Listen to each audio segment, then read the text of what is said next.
ఇంకా నేను ఇంతేమో, నా జీవితం అంతా ఇలాగే అంధకారం అయిపోతుందేమో, ఇంకింతే ఉంటదేమో నా బ్రతుకు అని అనుకున్న పరిస్థితిలో I'm telling you, don't let the darkness fool you.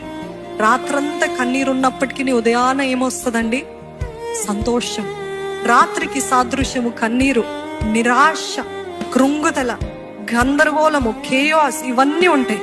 కానీ మరలా దేవుడు మార్చగలిగిన దేవుడు. He can change the cycle, he can change the pattern, he can change. ఆయన చేంజ్ చేయగలిగిన దేవుడు.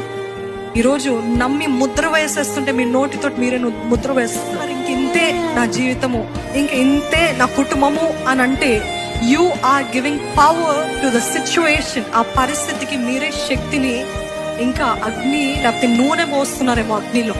అట్లాంటి పరిస్థితి మీరు ముద్రించకండి, మీరు లేబుల్స్ వేయకండి. మీరు ముద్ర వేస్తున్నారో మీకు నిశ్చయముగా అదే జరగబడుతుంది.